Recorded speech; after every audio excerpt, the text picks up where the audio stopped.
Let's dive into one of the most fascinating and frankly unsettling stories in American history. It's about a language that used to be everywhere, a whole culture that was thriving in plain sight, and then, poof, it was almost completely erased in just one generation. And this isn't just a story about words, it's really about what we're all willing to give up just to feel safe and to belong. So, right off the bat, here's the central mystery for you. If you were walking around in 1900, what was the most common language you'd hear on the street after English? In the Midwest, in churches, in schools, in hundreds of daily newspapers, the answer is German. And the story of how it disappeared is, in many ways, the story of America itself. And to give you a sense of the scale here, we're talking about roughly 8 million German Americans around the turn of the century. I mean, get this. New York City was one of the largest German-speaking cities in the entire world, right behind Berlin and Vienna. They had built this huge, parallel society. We're talking hundreds of German-language newspapers, schools that taught in German, a totally vibrant cultural life. And then it just vanished from public life, almost overnight. The newspapers, they closed, the language pulled back behind closed doors, and then it just faded from memory. Now, this wasn't some slow, natural process of people blending in. No, this was a cultural silencing. It was swift and it was brutal. So the real question is, how? And maybe more importantly, why? Well, the thing that kicked it all off was this wave of collective fear that just swept the nation. They called it the Great Hysteria. And this was a war fought not on the battlefields over in Europe, but right here in the towns and cities of America. And the escalation happened so fast, it's kind of hard to wrap your head around. In April 1917, the U.S. jumps into World War I. Just 2 months later, you get the Espionage Act, which basically criminalized dissent. By the next year, states like Iowa were issuing what they called the Babel Proclamation, which banned German from being spoken anywhere in public, not on the phone, not even in church. And here's the really crucial part. Even after the war ended in November 1918, this cultural war just kept going. This hysteria ran so deep, it led to a total cultural cleansing. I mean, they were burning German books in public squares. Music by Beethoven and Brahms was banned from concerts because it was considered enemy culture. They renamed streets, and even food wasn't safe. Sauerkraut was patriotically rebranded as Liberty Cabbage, and hamburgers became Liberty Steak. This quote is just chilling because it captures the terrifying reality of the time. The war on culture, it escalated really quickly into a war on people. It wasn't just about renaming your lunch, it was about dehumanizing an entire group of your fellow Americans, making them seem foreign, disloyal, and ultimately dangerous. And this wasn't just social pressure, this became state-sanctioned persecution.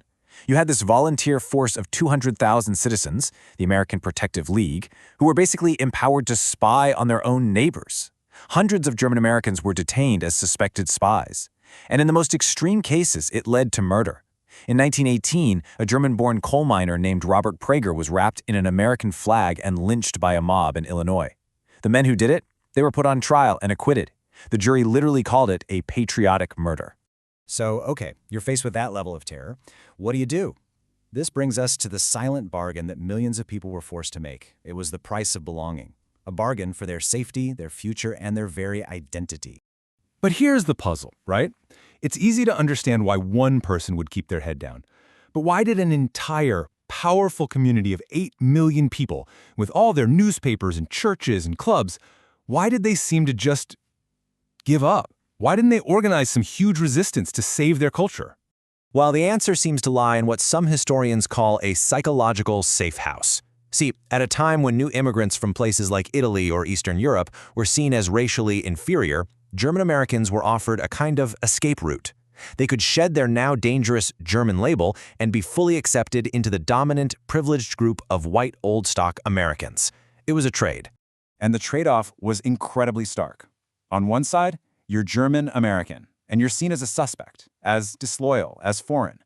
On the other side, you abandon your heritage. You change your name from Schmidt to Smith. You stop speaking German to your own kids, and in exchange, you become a true, protected, privileged American. When you're facing lynch mobs and government persecution, the choice for most people was tragically clear. Now, this story of just going along with it often feeds into a really common stereotype about German people. This idea of a unique national trait for obedience. But is that what was really going on here? Or is there a deeper, maybe more universal human story at play? So let's just ask it point blank, does this whole historical episode prove that there's something baked into German culture that makes people uniquely good at following orders and submitting to authority? For decades, a lot of people thought so. But then, a really shocking experiment in America kind of turned that whole idea on its head. This number, 65%, comes from the famous Stanley Milgram experiment back in the 1960s. Milgram wanted to figure out how ordinary people could do horrible things. So he asked regular American citizens to give what they thought were increasingly painful, even lethal electric shocks to another person, all because a guy in a lab coat told them to. The result? A staggering 65% of them went all the way to the maximum voltage. So the crucial point is this. Milgram went looking for what made someone German, and he ended up finding what makes us all human. The experiment showed that under the right conditions, when you've got what seems like a legitimate authority figure, most people, and it doesn't matter what country they're from, will obey commands that go against their own conscience. This isn't a German thing. It's a human thing. Okay, but if obedience is a human universal, that doesn't mean all cultures relate to rules in exactly the same way. Our relationship with authority is shaped by deep, deep history. And to get a sense of this, we can look at how two very different cultures, Germany and China, developed their ideas about rules. What's so wild is how two completely different philosophical journeys led to a pretty similar destination, unquestioning obedience to rulers. So in Germany, Martin Luther's Reformation basically taught a split. On the inside, your soul was free, but in the outside world, you owed absolute obedience to the state, because its power was God-given. Centuries later in China, rulers used the philosophy of Zhu Xi to argue that the emperor's authority was a direct reflection of cosmic heavenly principle. In both cases, secular power became sacred. And these two paths created different cultural flavors. The German tradition created this deep respect for Ordnung, or order, where following the state's rules almost felt like a religious duty. The Chinese tradition, on the other hand, fostered a belief that the social hierarchy just reflected the order of the universe itself, which makes conformity a moral requirement. All right, so let's bring this all together. From the forgotten story of German Americans to the deep philosophical roots of authority, what does all this mean for us today, living by our own set of rules? The story of America's vanished language really teaches us that what we call national character is often just a reaction to extreme situations.